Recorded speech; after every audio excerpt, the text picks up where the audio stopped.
trouble on the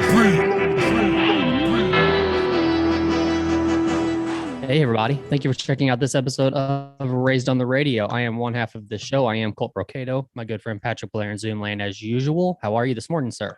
I'm feeling great. It's been a good weekend. Feeling- Browns won. feeling- Buckeyes won yesterday. I'm feeling good. Got to talk about the Browns winning, don't we? No. Oh, they beat the Broncos. I'm sorry. I totally forgot that they beat your team. No. I'm sure you did. Yeah. Did you even watch it? I watched the first quarter. The first what did you do after that? Went to bed. You know, that whole 5 a.m. work start thing. 5 a.m. work start thing, 30-minute lunch breaks, which are timed. Uh-huh. Damn. Yeah. Kind of life you living, bro. We don't have to relive the Browns game. I'm just happy they won. I still think they're in deep shit regardless of that. But How long are we looking at Baker Mayfield being out? Do we know? he Or wants is it to just that one game? play. He wants to play on Sunday, not a week from today. He wants to play. He has a torn labrum and a broken bone in his non-throwing arm. So torn labrum in his non-throwing shoulder and a broken bone. But It's non-throwing. So it's not what? that big of a deal, right? so what? How long are you going to let him get pummeled before Right. he just has to get that arm cut off? I Right. keep saying he's going to die on the football field. Like, it's just going to, because he wants to play, dude. He wants to prove Yeah. everyone wrong, and that's what I like about him is his, competitive spirit and his desire to be in the game, but not only be in the game, but to try and make plays. And if he fucks up, you know how he hurt that shoulder, right? He threw an interception in week 2 and he hurt it trying to make a fucking tackle on the guy that intercepted the ball. I see. And he came right back in the game. I was driving to Wisconsin when that happened and I was listening to it on the radio. And the Browns announcers made it seem like Baker Mayfield's head got cut off. That's how hurt he was. I'm not seeing it happen. I'm just hearing them describe it. I'm like, Jesus Christ, here goes the season. And they're like, oh, no, he's out of the tent. He's running back onto the field. And I'm like, this dude's going to die on the field one day. Well, speaking of that, did you see, was it 2 weeks ago, the hit that Joe Burrow took? Yes. Because, that was the stupidest move. That offensive line's going to get him killed. It doesn't matter. Just him running and sliding would have changed nothing in that whole scenario, except for the fact that he wouldn't have got hit by 3 different guys at the same time. Yeah. Well, you know why he was scrambling is because his offensive line had yet another breakdown. I give you that. He can't stand in the pocket and get destroyed. Right. But Baker Mayfield is in an interesting position right now too, though, because he's been in the hot seat for the last year or two. I'm sure there's been some like shit or get off the pot conversations that have happened, and I think he's really stepped his game up over the past year or so. However, Case Keenum is one of those guys that can fill a spot anywhere, and that's his backup. And Case looked good the other night too. He looked okay. He didn't look great. He looked okay. He looked good. You think so? Yeah, it's fine. And also, Baker Mayfield should not be on the hot seat. He's on the hot seat because of these hot take morons on shows like First Take and people like Colin Cowherd. He's on the hot seat with those people. Anyone else who pays attention to his numbers, he shouldn't be on the hot seat. He's playing just fine. He's protecting the ball. He's not turning the ball over. Yes, his last game against Arizona was terrible. He had 2 fumbles. He threw an interception. It was a bad game. We all have those. They should be 6-1. Their real legitimate loss was to Arizona. They should have beat Kansas City. They should have beat the Chargers. So based off of right now, can you give me comfortably a prediction on Super Bowl right now? What teams do you think are going to be in the Super Bowl? Or at least give me like your top 4. Top 4 in each Which conference? even top 4 is hard for me right now. Oh, it's not for me. No, top 4 as in like who could potentially be in the Super Bowl this year. Give me the 4 teams. Okay. NFC, Tampa Bay, and Dallas. AFC would be The Browns. And But I the want to. Bills. Go Bills in anywhere? I know they're like the sexy pick for everyone. I don't know. That game last week was problematic. That, yeah, it was. I'll give you that. See, but Leading here's up the thing. to, Here's the thing. I'm sorry to cut you off, but here's the thing that you're fine. pisses me off, right? Mhm. Josh Allen came into the league as an NFL quarterback, meaning everyone predicted that he would be an elite NFL quarterback. Everyone saw the intangibles of him playing in college. Everyone looked at him and said, that's what an NFL quarterback looks like, right? When he fumbles the ball in the end zone, when his team has a chance to win, nobody says a goddamn thing. But when Baker Mayfield fumbles the ball, his job's on the line. It's because he didn't enter the league being known as your prototypical NFL quarterback. People think he's a little bit too small. People think he's, I've heard Colin Cowherd especially say this about him. He thinks he's a better athlete than he really is because he tries to run the ball from time to time. So he is under the microscope with every single play, whereas a guy like Josh Allen gets a free pass to, I don't know, literally fumble the game away. It's one of those things about the NFL that's never going to change. And when you're a guy like Baker Mayfield, you have an uphill battle, especially when you play for, well, you know what, to be honest with you, if he was on any other team, he would have already lost his starting job. There already would have been the immediate pressure from the media and from the fans and blah, blah, blah, blah, blah, to lose his job. Because he's in Cleveland, the leash is a little bit longer because they've been so bad for so long and they've been waiting for their quarterback. I like him. I like him in the offense they have. Stefanski knows what he's doing. Out of the bootleg, Baker Mayfield is a top 5 quarterback. He just has to figure the rest out. When he doesn't hold on to the ball too long, when he makes the right reads, he's good. And his numbers prove that. So I don't know, but you're right. You're probably right. He's probably on the hot seat. It's ridiculous. I don't want him to be. I don't want Case Keenum to be my starter. No disrespect to Case Keenum, but I don't want him to be the starter because the guy that took the Vikings to the NFC Championship is long gone. That guy doesn't. I know, and I have a place in my heart, and I don't really know why, but I have a place in my heart for these guys like Case Keenum who, work their way up to a starting position in 84 teams in the league. You know what I mean? Like, so are you a big Kirk Cousins guy? I mean, I like him. I'm not like a bandwagoner fan, but he's. So who's another guy like Case Keenum that you like? So give me another example. I mean, like Teddy Bridgewater, who is my quarterback right now. I like him, but I think it's more because I'm so compassionate as a human being. I just feel so bad for him. I feel like he's got the shittiest luck. Yeah. Of most NFL quarterbacks. You know who else I feel bad for? And you could tell he has the blankest, deepest ghost stare on his face every game is Jared Goff. He went to the black hole for NFL quarterbacks. And I know people say it's the Browns. Fuck that. I would much rather play for the Browns if I'm a quarterback than the fucking Lions. That place it just sucks the life out of you, dude. It is. What do you think happens to Goff though? Do you think he just runs his career into the ground in Detroit? Or if I'm him, I'm trying to get out of there. Smart enough to say after this year, dude, get me out of here. If I'm him, I'm saying get me the fuck out of here. Yeah, absolutely. He was a system quarterback that did well in a system, and a lot of guys are. So yeah, he needs to go somewhere else too. I mean, I don't really care. I'm not a Lions fan, and I feel bad for that guy. But yeah, back to Bridgewater. I just feel for him. I want him to succeed in some way. But who's the other guy we were talking about that has the shittiest luck? Tyrod Taylor. Oh yeah, he got hurt. He got hurt in week 2 against the Browns. And then I just started thinking about all the fucking shitty luck that he's had. Dude, he got his lung punctured when he was getting treated by medical staff. I know. What the fuck? That's but crazy. Baker took his job, man. And it was really because Tyrod Taylor was not playing poorly. He was playing well.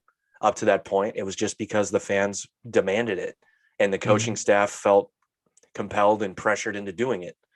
I don't know if this coaching staff's going to be like that though with Baker Mayfield. I don't think so. But again, he can't keep playing hurt. You're just going to further injure him, and you're just digging yourself a bigger hole. They're 4-3. They legitimately now, looking at the rest of their schedule, they control their own destiny. They have to beat the teams within their division. And then, you still have to play Pittsburgh twice. You still have to play Cincinnati twice. You still have to play Baltimore twice. That's 6 wins that you need because they're divisional foes, right? Right. You win those 6 games, right? You're 10-3. You're sniffing the playoffs, right? So they'll be. I want them to be okay. So Kareem Hunt's going to be out for another 2 weeks, I believe. I think Nick Chubb will be coming back. I mean, up to that point, it's like, and then again, you have guys stepping in their absence, then look good. I don't know how, sorry to say this, I don't know how impressed I am with a 17-14 victory over the Broncos. I feel like that's a team they should have slaughtered.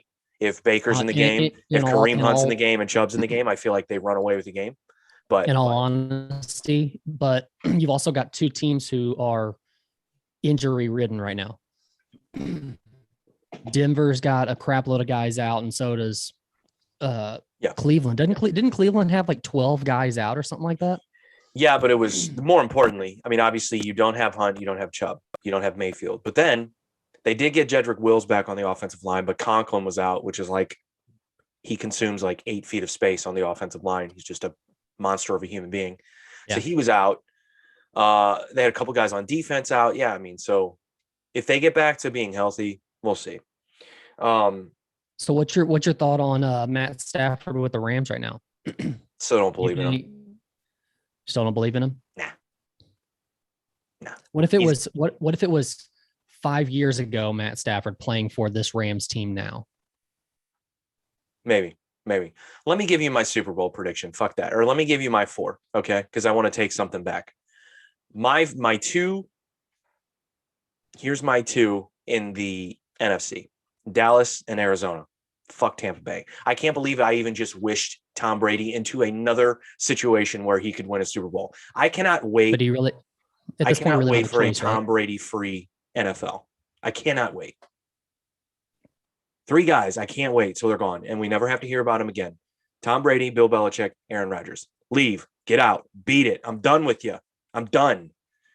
So I'm going to go Arizona, Dallas. The bad thing is, okay, but Belichick aside, the bad thing is you just named 2 quarterbacks who have only lost 1 game this year so far. Fuck them. So what? Just saying. So what? But you did mention Arizona. Dude, Arizona. The only team left that's undefeated this year. They look phenomenal. And this may just be me, I don't know, because I do have, there's a lot of players in the game that I respect based off of them being veterans and how they've carried themselves up until this point. And JJ Watt is one of those guys. And I knew that he wasn't making a stupid decision. If he was leaving the Texans, I know it was a shitty organization and I know he had good reason to leave, but he wasn't going to pick an organization that he didn't think could be successful. Yeah. And I think it's interesting that it's Arizona that is that team right now, but they look great.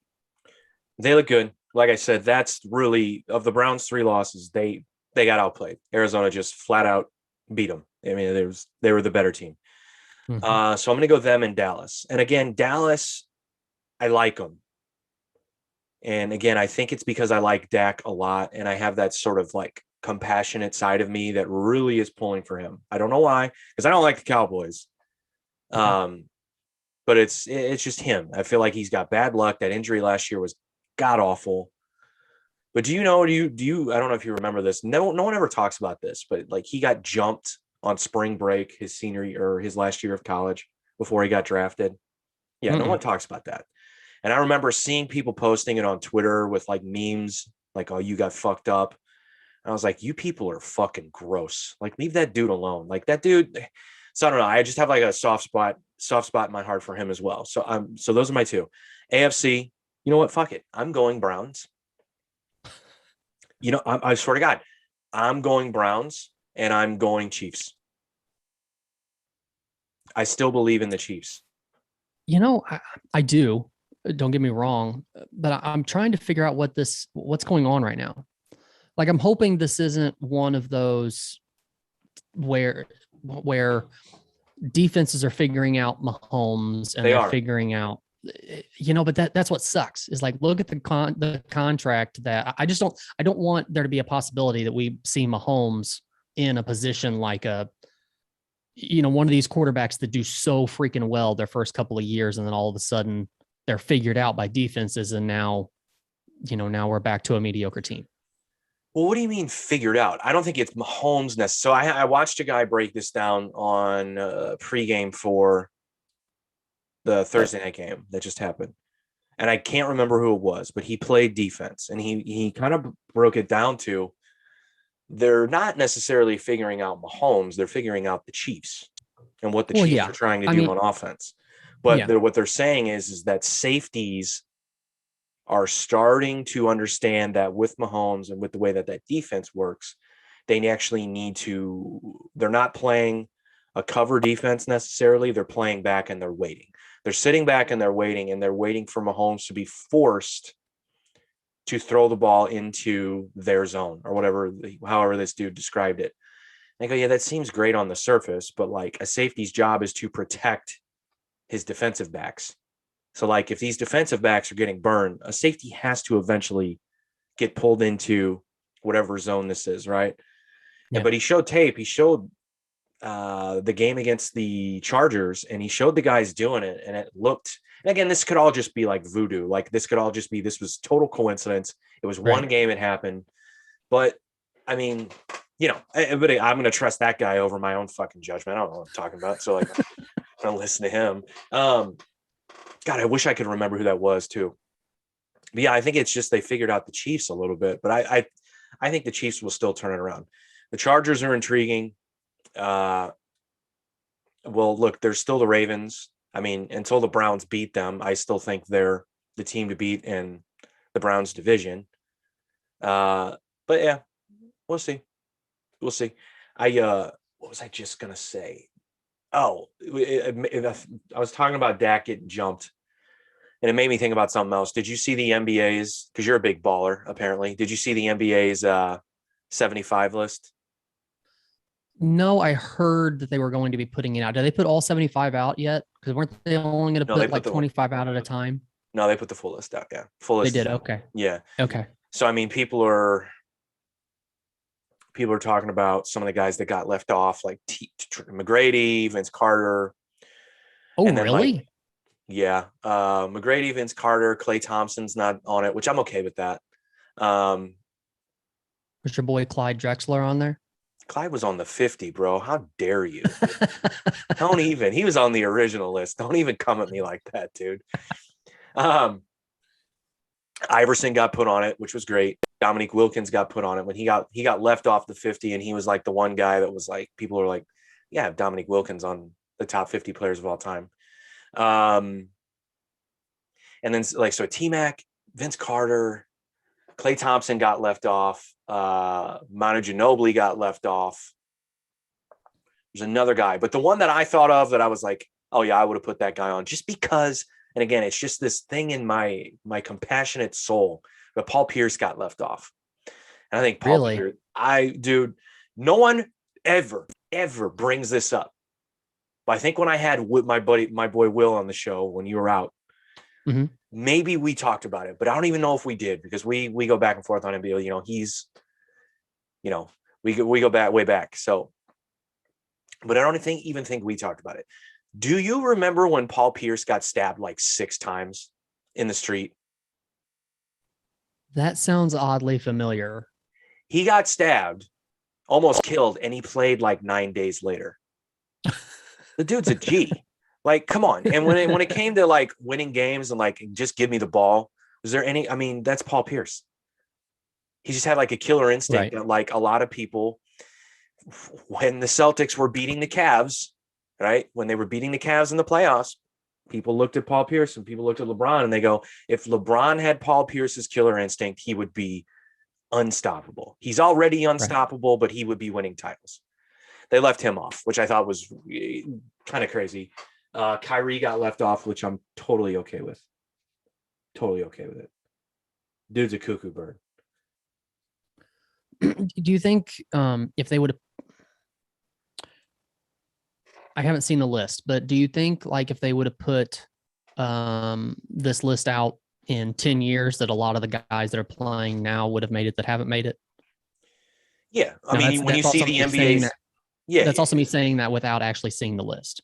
But like No. are a lot of your current guys on there is like Steph Curry on there. Steph's on and- there, Durant's on Steph is? there. Okay. Fucking Harden. Yeah. They're all on it. So like the NBA's 100 list, you'll see guys like Luka Doncic, the Joker from Denver. You'll see Kyrie, maybe Klay Thompson. People were upset that Dwight Howard didn't get picked. And I guess like if you look at the player he is now being the role player, you're like, well, that doesn't even make sense. But dude, his first 10 years in the league, there's nobody like that, dude. Like offensive, both sides of the ball, defense and offense. Like he was like, again, like people kind of compared it to like maybe not Shaq. Well, I guess it was Shaq, but yeah, I mean, if you think about his first 10 years, you're like, well, I could see that maybe, but he got left off. But yeah, the 100 list will have those guys like Doncic, Jokic, thinking like probably like guys like John Morant. Yeah, that guy's a fucking. Did you see his highlights from last night? Dude, that guy's unreal. Probably like just based on the way he plays and how much he scores, like guys like Trae Young, Jason Tatum. You'll probably see all those guys in there. It's just too early. I mean, to be honest with you, I guess you put Harden on it, but where's that title, bruh? Right. Oh, Giannis got put on it. Yeah, Giannis is on it. What about Vlade Divac? No, sir. No? Oh, man. No, sir. Come on. He's not considered a top 75 player in NBA history. I love Why Vlade. not? I love Vlade. Vlade always had that little bit of spittle right there in the corner of his mouth. I always just like, can we get a towel boy to wipe his face, please? He's always anyway. No. And he was Vlade. always 55 years old too. That's pretty crazy. He always looked 75. Yeah. Who was the other guy that always looked old? White guy. Oh, I can't remember. Damn it. Yeah. So, but then it got people talking about like, what's your all-time starting five? Of course, those arguments had to start. And I think for the most part, most people who were speaking to that were pretty consistent with who they had. A few people kind of changed up a few of the positions, but I mean, it's Jordan, LeBron, Magic Johnson, Kareem, and then pick your power forward. So like a lot of people said Tim Duncan, but then Tim Duncan was left off because you had to have Kobe. Right. But yeah, I think that was for the most part. And then so I saw some people like instead of Kareem put Hakeem Olajuwon, which okay. I mean, Dirk was put on the 75. Has to be, of course. Yeah. Anyway. Gotcha. Well, while we're on the topic of basketball, I think I messaged you the other day and asked you if you'd seen Bad Sport yet on Netflix. No, not yet. You still haven't?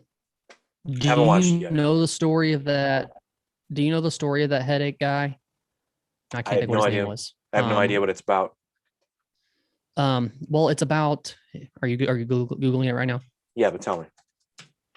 So it's basically a gambling scandal and Shaving Points. Okay. His nickname was Headache, but he played for, is it Arizona ASU, I think, and then got into gambling and got into Shaving Points and stuff like that. Yeah. And then it goes into where he actually gets caught, like the FBI gets involved and stuff leading up to him getting drafted, and he thinks he's going to go like in the top, guys getting drafted, and all of a sudden he just doesn't get drafted at all, and he doesn't know at the time that they know what's going on, and it's kind of heartbreaking because this guy would have been like number one in the draft easily. Hold on, I gotta find out. Story of 1994 Arizona State basketball point shaving scandal. Who's the dude? I can't think of what his name is off the top of my head. It's Headache is what his nickname is. I don't remember anyone named Headache. 1994, Arizona State. Wow. Why But can't I anyways, it's find? interesting. It's interesting because, and I'm giving it away, so spoiler alert here, but there's some times where some games where it's him and one other guy who agree to do this. Crap. Who agree to do this. And they do their thing, they get their money and they walk away. Well, then this guy gets so wrapped up in the gambling aspect that he decides he wants to bet on himself. So he calls the bookie up again and he says, "Hey, I want to bet on myself tonight." And he said, "All right, well, the line is 6 points. You can't, if you win, you can't, is it win or lose? If you lose, you can't lose by more than 6 points, I think is how it worked." Anyways, the game meant nothing for them. They were losing the game no matter what, but he was the only one on the floor, like busting his ass trying to make that 6 point line. And everybody's wondering what the hell is going on. Why is he so invested in this? We've already lost, kind of thing. And it's interesting to see it. Stephen Headache Smith. Yes, that's it. He is 50 years old now. I don't necessarily remember this guy, do I? Anyway, all right, I'll have to check it out. I'm intrigued for sure. I like shit like that. Yeah, I just haven't watched it yet. We started watching Dope Sick. That looks really good, but I haven't had a chance to check it out yet. Yeah, it's pretty good if you want to be bummed out, but yeah. But yeah, I'll check that out. With Dope Sick, does it seem like they're portraying it well? Like this is like it's in movie form, but it's like does it feel real? Like everything that's actually happening is actual events that happened? Or can you tell there's a lot of movie aspects added to it? I mean, it's a season show, right? Or is it a movie? It's a series. I don't know. Feels pretty. I mean, I don't know. Yeah. Okay. I'm not submerged in the opioid epidemic, so right. You know what I mean? But seems like my nurse wife seems to think that everything looks legit. So yeah. I don't know. So what about the American Underdog story that you just sent me the trailer of this morning? Oh, the Kurt Warner story. Mm-hmm. Yeah, I figured as soon as you sent this to me, I was thinking this could go one of two ways, but more than likely this is going to go the way of Patrick dogging this. It's a big wet fart for me. It looks so dumb. It looks so cheesy. I don't listen. I'll watch it because I do have a place in my heart for Kurt Warner and the Rams around that time. However, it's the inspirational story versus like a documentary. I would rather see it in a documentary style than to see like the inspirational story with Dennis Quaid. You mean you don't want to see Dennis Quaid ruin another movie? You don't want to see that? Are you sure? Here's the thing. Could we have found an actor that looks a little bit more like Kurt Warner? That's what I was thinking the whole time. You got Shazam to play Kurt Warner? Really? Yeah, I was thinking that the whole time. And also Dennis Quaid doesn't look like Dick Vermeil. No. And Anna Paquin does not look like Kurt's fucking wife. Yeah. Yeah, don't let me say whatever I was gonna say. But whatever. Academy Award nominee Anna Paquin as Brenda Warner. Yeah, I don't know. It's just what. So what is the fate? So like, here's what really bothered me. I was like, one, Zach Levi, that's the guy's name. He looks nothing like Kurt Warner. But then also, right. What is the face he's making throughout that entire trailer? The serious, sort of like teary-eyed, I'm determined face. Kurt Warner never did that. Yeah. He always smiled and praised Jesus. What are we doing? Yeah, that wasn't that long ago. We remember Kurt Warner. Kurt Warner was not that guy. Wasn't this like scowling, sort of like, oh, I gotta do it for I gotta do it for me and do it for the like. No. Now again, this is supposed to tell us like the thing that happened leading up to us all finding out or discovering, who Kurt Warner is. But I don't Mhm. know, man. It just seems so cheesy. Like, it's just like, can we make It's one sports movie, like the sports underdog movie, where the person isn't a total dweeb? Was Warner involved in this movie personally? Do you know? I doubt it. See, that's what bothers me is because this is like the inspirational story thing. And for me, I want to know exactly what happened, what behind the scenes stuff was. And like in this trailer, you've got Dennis Quaid as Dick Vermeil basically saying, "Why should I trust you?" or "Why should I, why should you be the guy?" and all this other stuff. But it's a movie style thing, and you don't know for sure what was actually said versus what they put in movie. Right. And now if Kurt Warner is actually involved in this, then you feel a little more like, okay, well, that definitely really happened. Yeah, I don't think Dick Vermeil spoke to him like that. Why should I believe in you? Because he's the only fucking option you have. That's why, Dick. That's why.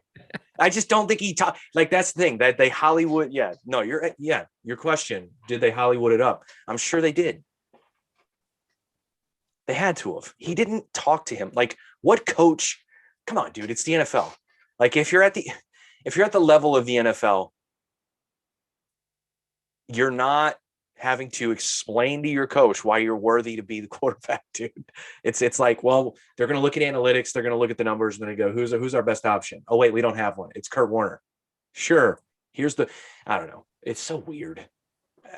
What happened? Did Mark Bulger go somewhere else after St. Louis, or did he finish? Baltimore. I Oh, he want to say. did. I'm pretty sure. Let me look that up. That's a good question. Good Because after old, he left, after the Rams, I don't remember his name anymore. good old fumble hands, huh? Where did fumble? Or that's Tony Banks. Mark Bulger was good old. I'm scared. Yeah, it was Baltimore. I was right. Okay, Yeah. Let me make sure. He was wearing a Baltimore uniform. Yep. 1 year in Baltimore and did not play. cool. Yep. 2009, he started 8 games for the Rams, completed 140 passes, had a 56 passer rating, 5 touchdowns, 6 interceptions. Man, he really did have a good year in 2006. Are He you threw for being 4,000 yards, 4,300 yards. Jesus. damn? Well, with that offense, you should. Yeah, Throw for 5,000. he looked good when he took over. I never really. There was always just something about him. I was like, he kind of just. I don't know. He look. I don't. Soft isn't the right word, but I don't know. He got that game. I think they were playing Detroit, and he got drilled. I mean, just fucking annihilated. I think he had a concussion. After that game, he was always afraid to take hits. When he was in the pocket and he felt pressure, he would get rid of the ball quickly. He would make bad decisions. That seemed like that hit ruined him. And people who watch the Rams know what I'm talking about. Most people have no idea what you're talking about. So there's a character in this Kurt Warner movie. I saw this before I looked up Mark Bulger that plays Ray Lewis. What integral part of the Kurt Warner story does Ray Lewis play? That's interesting. I don't know.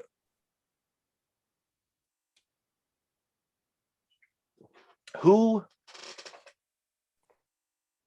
That is weird. I'm curious about that. Maybe it's just such a small role. Maybe he was like Right. an announcer or like an analyst or like color guy at some point late in Kurt's career. Unless there's something behind the scenes, that some kind of relationship between Kurt Warner and Ray Lewis that we don't know about. Did Kurt Warner stab somebody? Oh my God. Edit that out. No, keep it in. You said that, not me.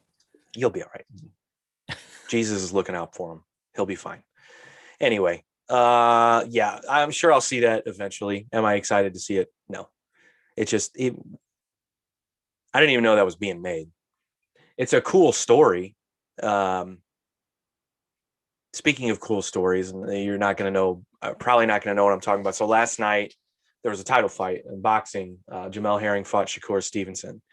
Herring was the champ. He's defended the belt 4 times. Stevenson's young up and comer. He's a guy I told you about that I watched in the Olympics. He won a silver medal. So anyway, Jamel Herring has a really cool story. Was a Marine, served overseas, served in Iraq and Afghanistan. I want to say I might be getting this wrong. Why don't I just look him up since I'm already in Google, so I don't screw this up and tell the proper story. So anyway, he has a really cool story. He got into boxing late because of the time he served in the military. He's 35 now, became champion at an older age, but he's gone through a shit ton of adversity in his personal life. Marines, yeah. And then his daughter died in 2009 from SIDS. So he's gone through all that shit, dude. Like being in the service, had a daughter die at a young age like that, to becoming a champion. So again, cool story. Look it up. For anyone, you look it up. Anyone listening, look him up. He's a really cool guy. Lost his title last night, unfortunately, but he had, in my opinion, and I think a lot of people in boxing's opinion, I don't think he had anything left to prove. Won the belt, defended it 4 times after going through all of this adversity in life and going through all this other shit. So on SportsCenter today, right before their Sunday Fun Day segment, they show a few quick highlights of that fight. And they say, and both of the people, and I don't know their names, on SportsCenter say, yeah, I don't think Jamel Herring's having a fun Sunday. Fuck you. Seriously, fuck you, ESPN. Why can't you just say, despite the fact that he has this really cool story, Jamel Herring couldn't defend his belt last night. We have a new champion, something like that. But you have to write in, not having a fun Sunday. It's just so gross. I don't like that when they talk about any athlete, but especially fighters. For some reason, it just bugs me. Like if it's a guy who misses the last second shot or the guy who strikes out, okay, maybe they're not having a fun Sunday. Do you need to say it still? No. But a fighter, like, come on, man. Like I just got beat up for 10 fucking rounds. He was the champion. It's very unlikely he's ever going to be champion again because of his age. And you got to fucking mock him. It's just, and maybe I'm overthinking this. What do you think about that? I think it's shitty. Well, it's just their way of wordplay. That's all it really is. And you may be overthinking it a little bit, but I understand why it irks you. It was rhetorical, me asking you that. I know I'm not overthinking it. I should have a beef with this. It's bullshit.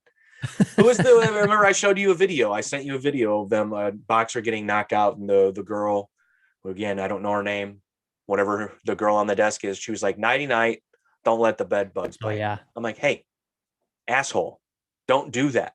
Don't do that. You don't mock fighters. I'm sorry. It just bugs me. But that's the world we live in with sports media.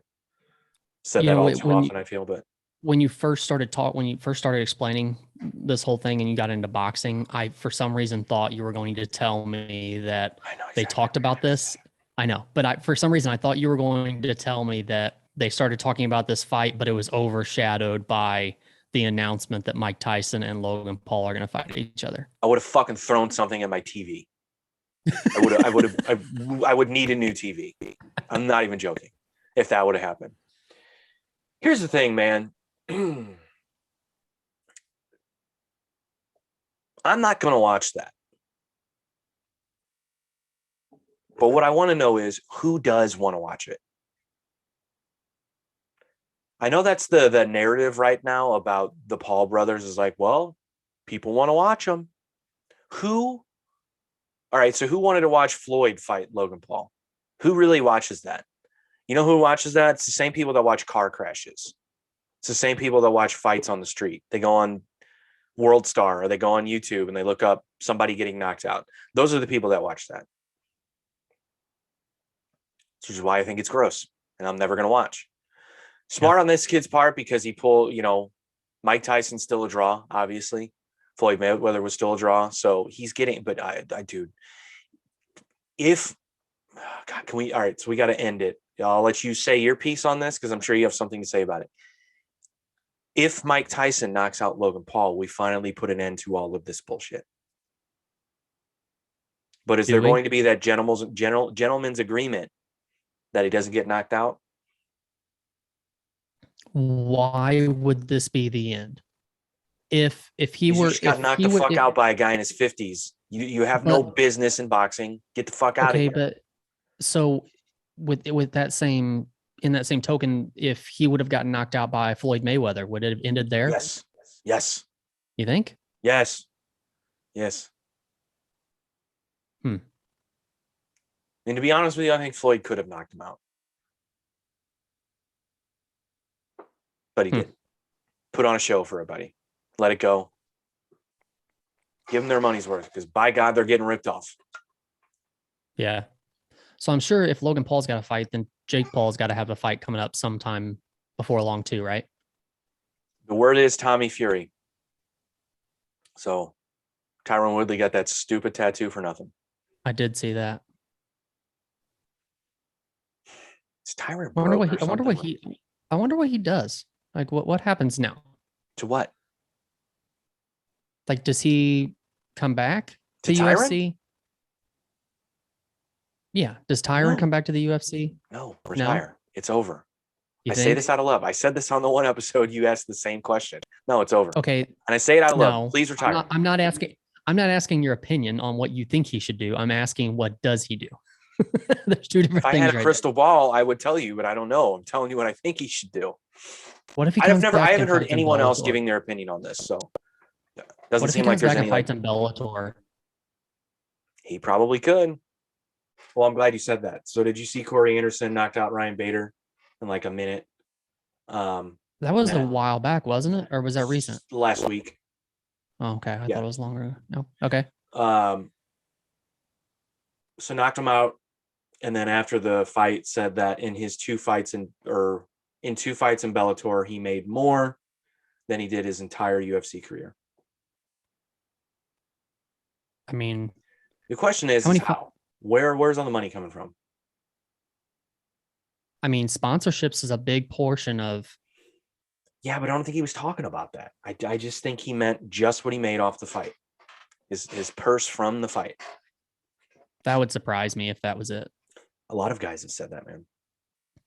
I mean, And unless Bellator's just got the investors, man, to invest into their fighters. Well, anytime someone brings it up to Dana, he, completely shuts it down. And he's had not so flattering things to say about Scott Coker, the president of Bellator. But I don't know. So good for Corey Anderson. He's going to fight for the title now. I mean, of course, Dana White's not going to have great things to say. They're a rival company. That still And doesn't you know how Dana White but- is, though. Yeah, I don't. I think that it's a big problem when you have a lot of guys leaving your organization to go to the other organization, and then for them to come out and say they're making more money, because fighter pay seems to be on the top of everyone's mind. Like Francis Ngannou already said he's going to go transition into boxing so he can make more money. My thing is like, what are you waiting for then? Just do it. If money's Right. your biggest concern, then just do it. Save a few years of a few fighting years and just go do it now. I don't know. Do you think if this becomes a trend where a lot more UFC fighters end up leaving UFC to go to like Bellator, do you think that UFC starts offering longer contracts for guys to hold on to them longer? No, I think the contracts are standard as far as how many fights are on the contract. But I think it already is a trend, to be honest with you. Wouldn't you say? I mean, there have been plenty of guys to go do it. I mean, yeah, there's been a lot of guys that not even just Bellator, but one, isn't that what it's called? And yeah, well, it's more Bellator than anyone else. I think more guys are going to Bellator, more with the name recognition, I should say. Mhm. Like Michael Chandler was a company guy. Like he had the opportunity. Everybody was saying go to the UFC, and he signed another contract with Bellator, and he stayed. So I said he got into the UFC probably 5 years later than he should have, but he should have gone when Eddie Alvarez went, and then they would have made the fucking lightweight division even more interesting at that time. I would like to hear Michael Chandler talk about money, Yeah, he like hasn't what really, he's has he? making now compared to what he was making with Yeah, he Bellator. hasn't. I don't know. That's Which I mean, there's a big difference, right, between leaving UFC and going to Bellator and saying I'm making so much money over here, versus coming from Bellator and going to UFC, then you just kind of keep your mouth shut because you don't want Dana White on your ass for saying what you're making versus what you were making before. Yeah, it's probably not the best idea, but who knows? You know, for whatever reason, guys seem to think they're making more money there. So, you know, Corey Anderson was in the UFC long enough and knows well enough what the pay is like. So for him to say that, there has to be some little bit of truth. I don't think he would just come out and say that just to say it and stir shit up. Right. Maybe, but he did always. He was one of those guys that kind of felt disrespected in the UFC by the media, by the UFC. But Well, like wasn't um like the talk for the last year or two has been about like a union for the UFC, right? Because there's no union or Right. anything to kind of protect the fighters. And wasn't it Mark Hunt that was the voice behind it for the most part? I believe he was one of them. But it didn't seem like there was many other people talking about it, like trying to do anything like this. So I don't know if people are scared or if they're not worried about it. I think a lot of it goes into. I mean, I'd be curious to see if that ever does happen. You know, how many of the bigger names do it? But I mean, I think there's a lot of people that are just grateful for where they're at, and they don't want to fucking jeopardize that. Yeah. You know, by pissing the company off. A lot of people are company people. Um, you know, for instance, have you ever heard Daniel Cormier say anything about pay, anything about Right. money, anything about anything negative regarding the UFC? And he's been pulled into some shit storms because of his fights with John Jones. He's never complained once. He's a company guy, and I don't think it's insulting to call him that. Right? The company treated him pretty well. You Yeah, I know. mean, you got plenty of company guys. Cowboy, he's a company guy. Like you're never going to see him fight anywhere else. I know he's at the end of his career, but still, Yeah. never going to see him fight anywhere else. And But he's never really said anything negative. But what about John Jones? You're talking about technically an undefeated fighter. He's talked about, not getting paid what he thinks he's worth. I think it's been established that he's kind of a shithead, though. Fair. Well, he is. I get that. And as a shithead, I wouldn't put it past him to talk about how much he gets paid. I'm just saying. I'm not. I mean, does it? I'm not taking a side necessarily, but well, no, I am. I'm taking the UFC side on this because he's a shithead. Yeah. I'm sorry, man. I'm done. I don't know if we've talked about this, but I can't anymore. I'm done. Done. I have no desire to see him fight. I don't care. He just seems like he seems like a troubled dude that forget about fighting. He needs help in life. And I don't think we should care if he fights or not. I think it's just go get help. It's just weird, man. Like the mindset that he's got to have that is so different from like your normal average person. Like I don't know if he just feels like he can do no wrong no matter what he does. But it's just like, man, how much shit you've been in and you still make these decisions. I don't get it. Like you just got to have such a different mindset. Yeah. But I also think a lot of it is addiction, and it's all the brain, of course. Yeah. But I also think he has a ton of addictions that he hasn't come to terms with yet. And I don't think he has really admitted, after that domestic violence thing a few weeks ago, he put out a post and was like, yeah, I can't drink anymore because I won't let it control me. It never has control. I'm paraphrasing, but everybody was like, bro, what are you talking about? Like, seriously, it is a problem for you. Clearly, it's clearly a problem, Didn't one of the coaches tell him that they weren't going to train with him anymore? Yeah. Was that from Jackson? I believe so. Yeah. Yeah. So guys like that come out and talk about money. It shouldn't be that surprising, but. So do you have any interest in this Michael Chandler and Justin Gaethje fight? Of course. I think it's bad. I think it's a problem for Michael Chandler. Really? But I also think he's good enough to beat Justin Gaethje. I just think if he gets tagged, forget about it. I think this is another one of those for Justin Gaethje where I question: do we actually see the wrestling that we've heard about or not? No. No, We're never going to see that. It's not even a real thing at this point. I don't think. I don't even He's know just if it's gonna a real go in thing. guns blazing. That's his MO, right? Yeah. I mean, if he fights like he did against Khabib, he's in a world of shit. So let's hope we Yeah. don't see that. Um. So yeah, no, I'm interested in that. I'm more interested in Ozark season 4. Did you see that that's getting, what is it, January? Mm-hmm. Yeah. Man, I can't wait. Yeah. How much will I hate Wendy Bird this season? It's a good Probably a question. lot. Probably a lot. If there's even a Netflix by then, though, Netflix could get shut down. We could see that. I don't know, man. No, No, I don't think it's gonna get shut down. you don't But think they're in trouble? I see where you're coming from. Nah, You see, nah, they'll, where they'll, am I they'll live coming through it. from? They'll live through it. Yeah, they're gonna live through this. So it was kind of interesting. With the whole Dave Chappelle thing.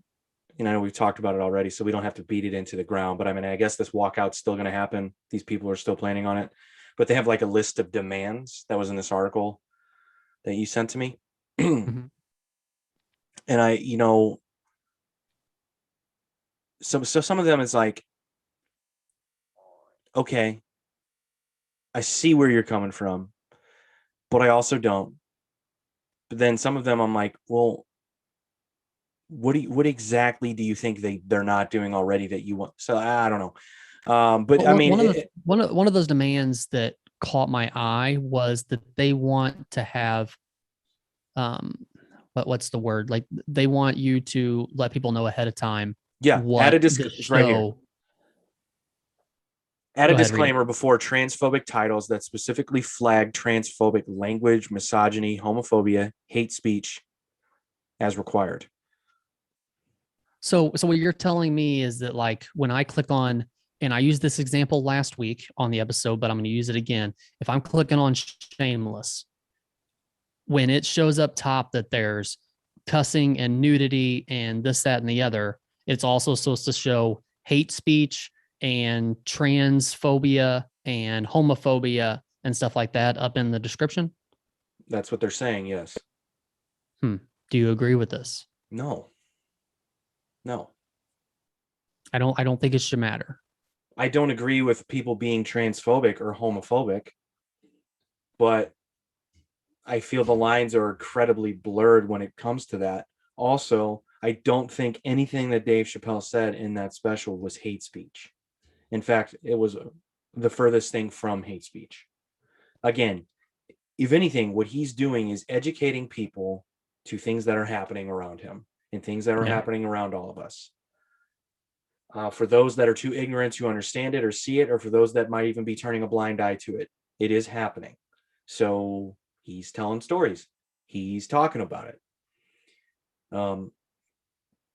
And just because he's talking about it does not mean it should be offensive, or does not mean, but again, when a person says they're offended now. There's no real analytics to it. It just goes, well, they're offending, so we have to deem that content to be offensive.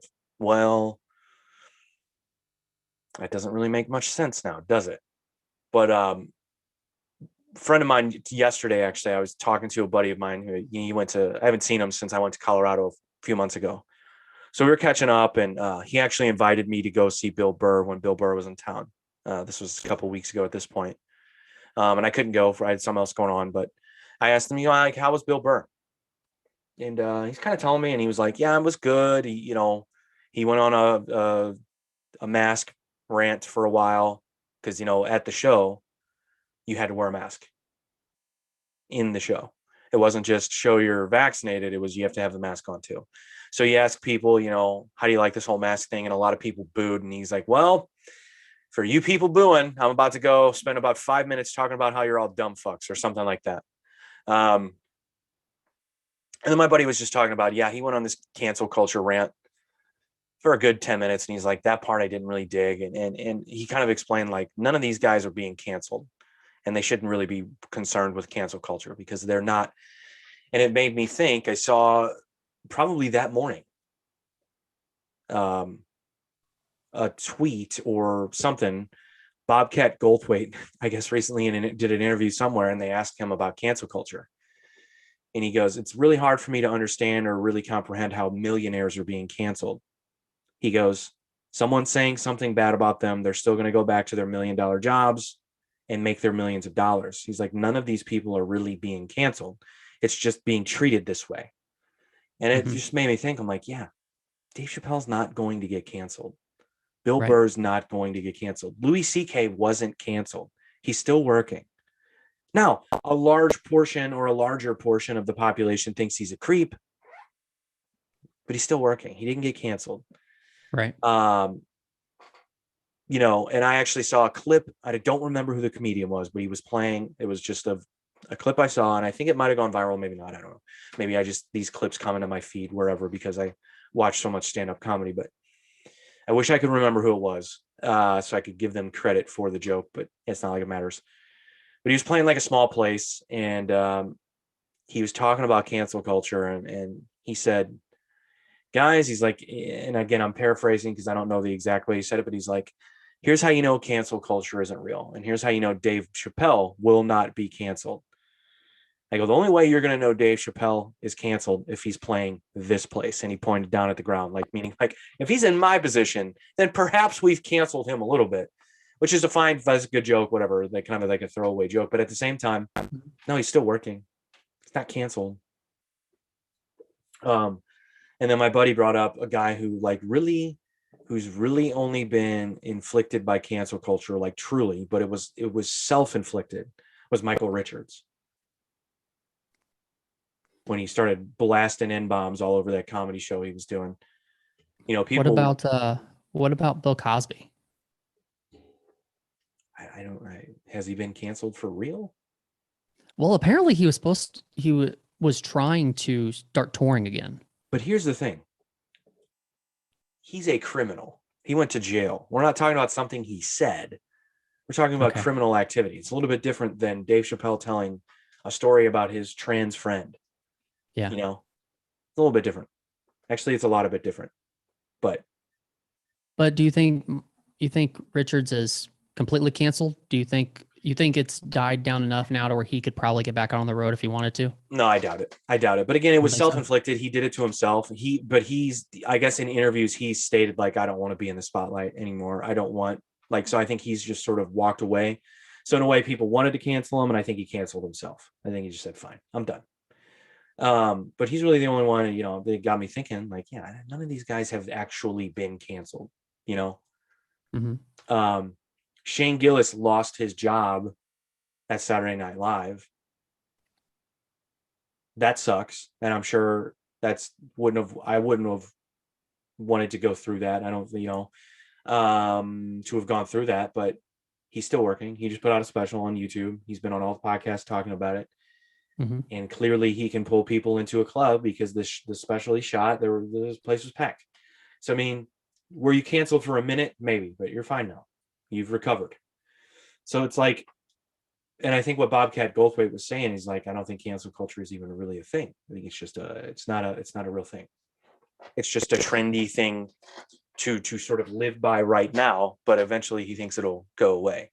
Eventually. I think it's going to take a long time, but I feel like I hear Bobcat Goldthwait's name like once a year. Potentially, yeah. Like I don't hear anything about him, but like once a year I hear somebody say his name about something that he said. And then again, I don't hear from him again for a year. That's probably because he lives in the wood like you and he thinks Bigfoot is real. So that's probably why you don't hear from him. Are you a Bigfoot believer? No, not really. Okay. You think the earth is flat? Yeah, yeah, for sure. That's the one thing when we were talking about the NBA top 75 with Kyrie not being on there. I really feel like his biggest pain point is when he went on a podcast and said he thinks the earth is flat and everything's just been downhill from there. It's just been like one thing after another. Like if you look at the timeline, like you just think about it. I'm just saying. I don't know. So yeah, I don't know. So you think Netflix will be fine? Yeah, they'll be fine. And all of these demands, what do you think Netflix is really going to meet these demands just because people walk out? Again, So it's not just going to be trans people. It's just going to be anybody who's a part of their cause or who believes in their this whole thing. But like, I don't think you're going to shut down Netflix. One of their demands was hire trans and non-binary content executives, especially BIPOC. What does that mean? Do you know? I'm not sure. In leading positions. What is BIPOC? I mean, I can't keep up with all of these acronyms, dude. I'm going to look that up. What does that mean? BPIOC. If you had to guess, take a guess. It's an acronym which stands for Black, Indigenous, and People of Color. Oh, okay. Okay. So really, this isn't just a trans thing. This is just a people thing. Apparently. And they're using that's talking about race, not. Well, that's what I'm saying, man. The whole thing, it's just, dude, smoke and mirrors, dude. That's all it is. It's smoke and fucking mirrors. And good. Everyone should have equal rights. I don't think that needs to be said, but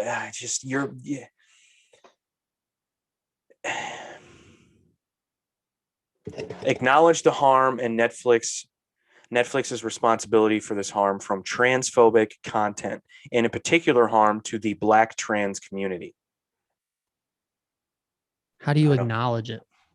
I don't know. And that's my thing too, that threw me off, is that they're not even trying to get the Chappelle special taken down. They're just like, we just want to let people know what Chappelle's talking about in it before you actually watch it. I thought they wanted it pulled. I don't think so. I think the beginning of that, like the headline of that article, is that they're not trying to get it taken down. They just want Netflix to acknowledge and let people know what's being said in the special. No, I'm not right. It's still notably removing Chappelle's special is not one of the demands. Huh. It's ridiculous. Yeah, so no, it's not one of their demands. They don't even want to pull the special. Right. So more restrictions. And more, was there anything homophobic or transphobic in that special to you? Legitimately.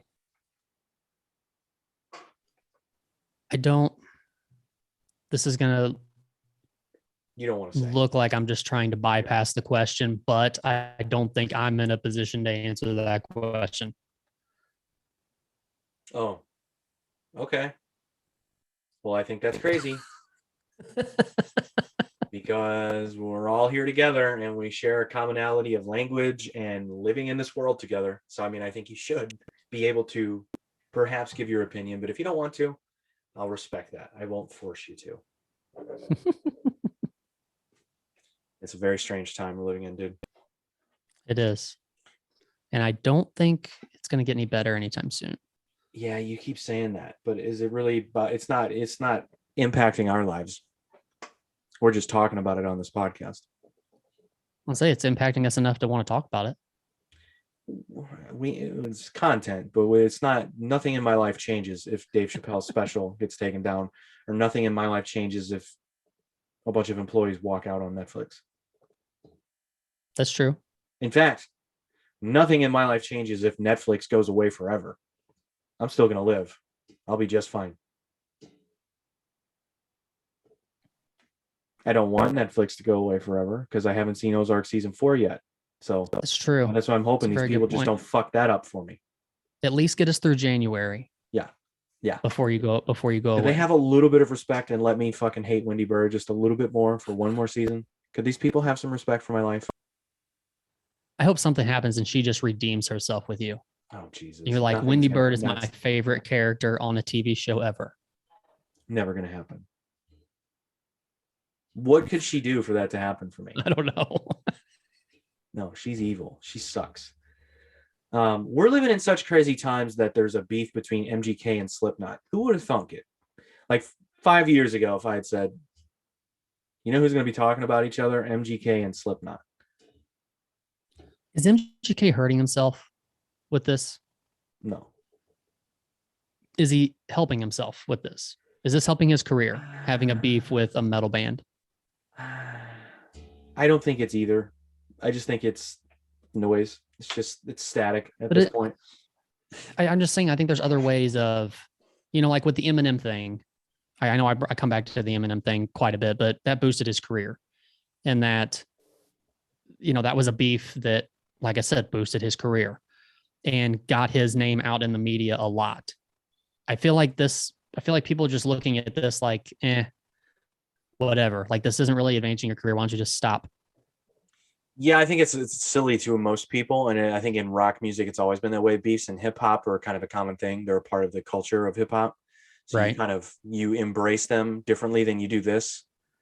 If you think of like some of the rock bands that have beefed with each other, like Limp Bizkit and Creed, and fucking, I know like there was one. It was Disturbed and somebody else. Disturbed and like fuck. Brand New or like one of these emo. Anyway, Really? yeah, no, it was serious. It was Disturbed and hold on, I have to know this. Which that's kind of funny too. Like if you think about it, uh, like you would if you come at it from like the music they put out, you would think that like Disturbed is like like they're badasses. But isn't that guy like 5 foot tall? Like isn't he really short? Probably. Can't think of what That's his name something is. you Is don't know about rock David singers. Most something? rock singers are short. Oh yeah. Yeah, it's just one of those things. Oasis versus Blur. That's a good one. Tommy Lee versus Kid Rock. Limp Bizkit versus Creed. The Killers versus The Bravery. Steve Albini versus Odd Future. My son's on Steve Albini's side, apparently. I hear Um, that. Tommy Lee, Kid Rock. This is a good list. Radiohead versus Miley Cyrus and Kanye West. At the 2009 Grammy Awards, an unlikely feud began backstage between Radiohead, Miley Cyrus, and Kanye. Cyrus and West both claimed to be big fans of the English band and requested to meet them. Radiohead, particularly singer Thom Yorke, said no.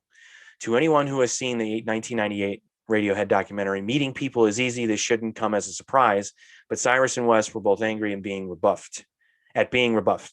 Cyrus threatened to ruin them, and West refused to stand during the band's performance at the show. What a bunch of fucking petty. Ugh. I have a good question to ask Please do. to wind this show down. This is a question that does not affect your life, Of course. but I need to know your opinion. Okay. What is your opinion on Kanye West changing his name to Ye? I don't care. Did you know this happened? I did. He was at the fights last night, the boxing fights that I was watching. Was he wearing the mask? No, but they introduced him as Ye. Why? Again, we're talking about another mentally ill person that should just take a break from music and get help. He's mentally ill.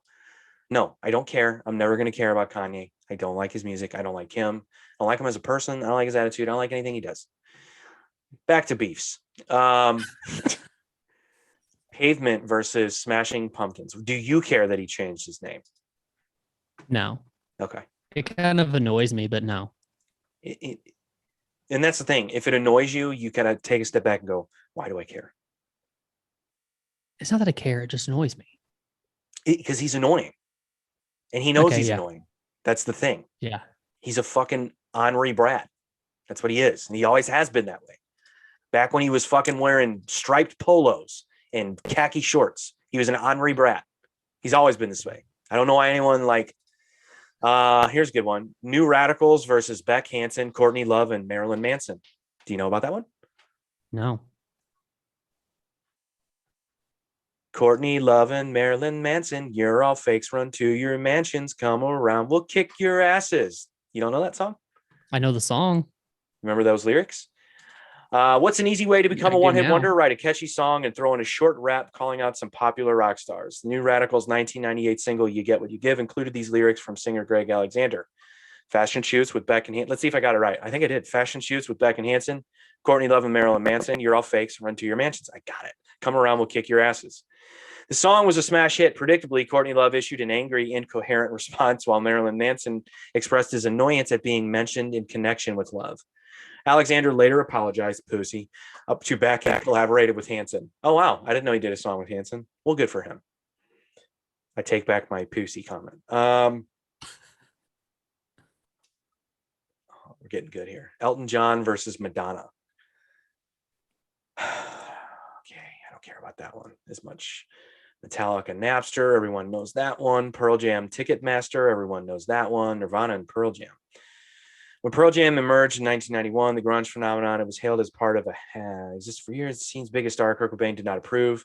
Never mind that some of Pearl Jam's members came from credible bands Green River and Mother Love Bone. In an interview with Flipside magazine, Cobain called Pearl Jam false alternative metal macho metal, and complained that MTV lumped the band and Nirvana together. Okay, that's just Kurt being Kurt there.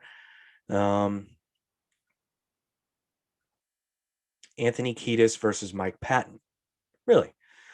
Didn't know about this one. When Red Hot Chili Peppers frontman Anthony Kiedis saw the video for Faith No More's 1990 hit Epic, he felt like he was being mocked and ripped off by singer Mike Patton. He later said, "It was like I was looking in the mirror." The two bands threatened each other in the press, but the feud soon fizzled. In 1999, it was resurrected when related band Mr. Bungle appeared at a Halloween show as the Red Hot Chili Peppers, mocking them performing songs in costumes. Kiedis was not amused and had Mr. Bungle removed from the Big Day Out Festival in Australia and New Zealand, threatening not to perform with the Red Hot Chili Peppers if Mr. Bungle was on the bill. Wow. I'd never heard of that. Have you heard of that one? Mm-mm. Chris Robinson, Aerosmith versus Steven Tyler. The Eagles versus everyone. Oh, each other. Sorry. A lot of old school ones here. God, sorry. Keith Richards versus Chuck Berry. What's this one about? Keith Richards openly admits to ripping off Chuck Berry when he inducted him into the Rock and Roll Hall of Fame in 1986. Richard jokes, "It's hard for me to induct Chuck Berry because I lifted every lick he ever played. So when the two got together that year to rehearse a band for a concert celebrating Berry's 60th birthday, captured in the film Hail, Hail, Rock and Roll, it was time for Berry to get even.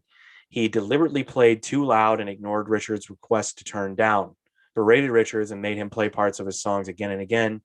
Until he was satisfied he played them exactly right. In 1997, Richards told Guitar World magazine, 'Well, Chuck's difficult, and he's had time to handle these.'" Wow. Rock stars aren't petty at all, huh? Of course not. A lot of these, like seriously, 10 of these have been about the Beatles, and I just haven't bothered to read them because I don't care. I'm not. Who cares?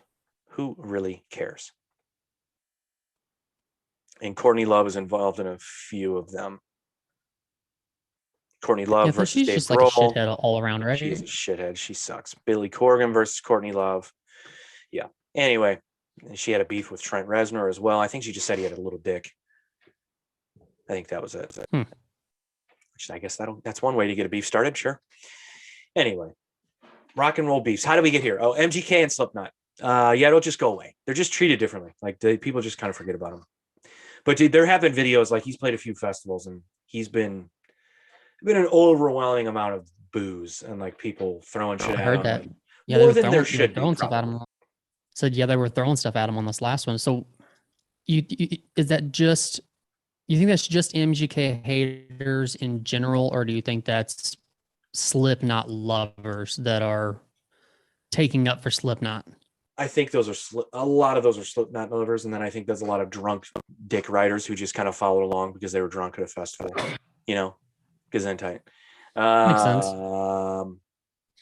But Slipknot is notoriously known for having annoying fans, so probably not the best band to fuck with if you don't want people throwing shit at you at live shows, especially big festivals. But what can you do? What can you do? He'll be fine. He'll be fine. He'll be okay. He's odd. He's just odd to me now. Like, just the way. Again, this is someone who's kind of followed the trajectory, and it's just the way he dresses now. Like smokes cigarettes on stage. Like he's really embracing the like rock star side of what's happening to him right now, which good for him. More people probably should, and then maybe we'll have the same type of a success, or perhaps they would. But it makes me think, like, have you always been a smoker? Because I've never seen like pictures or videos of him smoking cigarettes. It's like, did you? It's just weird. It's odd to me, but what can you do? It's an odd time to start smoking. Like he's in his 30s now. Like, I don't know. You pick up smoking when you're 30. Like, that's weird. Anyway, I don't know. I'm just talking shit at this point. Yeah, I don't know. I mean, I guess I'm a fan of his music a little bit.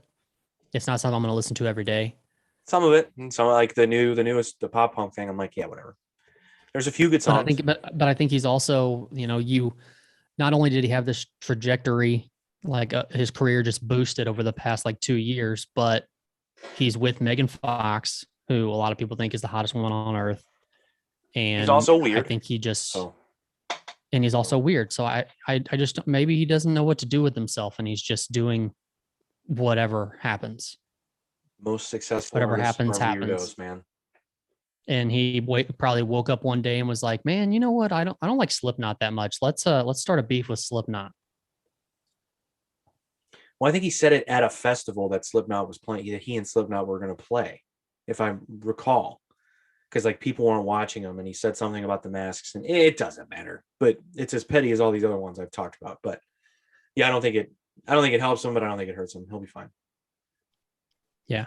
But again, most successful artists Are weird for Cocoa Puffs, man. Just comes with the territory. We all have our issues. Even you. You're a content creator. Something like that. You've bunkered what you wanna yourself call it. down in the woods chasing Bigfoot. Clearly, you're a little bit off. We all are. It's okay. Out here on a flat earth. I get it. Yeah. That's right. Are you ever going to travel to the edge of the earth? Are you going to spend your money and go find it? Yeah. I'm going to hook up my camper and take off. Yeah, for sure. You should. I'll go. I'd love to see the edge of the earth. What do you do when you get to the edge? Do you panic and just jump, or do you just turn back around and go home? Well, we've seen it. Now we know where we can't go. I don't know. Good question. Let's get out of here. Talking about flat earth. I'm drinking the fucking smoking, committed to stay focused. You other rappers are hopeless. Fuck you mean I'm fresh to death. $3 deals ain't nothing less. MET with a fucking best. If it ain't my team, nigga, fuck the rest. I am a legend. I am a don. Scarface, the word is mine. A model chick. Yeah, she fine. Show 'em fuck on the first night. Bitch, don't waste my fucking time. I'm on one, I do me. Both sides of the Luigi. Purple labeling Gucci. Versace, Prada, and Louis. Game tight, ice bright. Killers on deck, we'll fist fight like Young Jeezy. Get right, so we be in the club like. Keep them bottles open. Spitting fresh rhymes while we smoking. 24/7 on the grind. I got money on my mind. I put my life on the line. Ayo, keep them bottles open.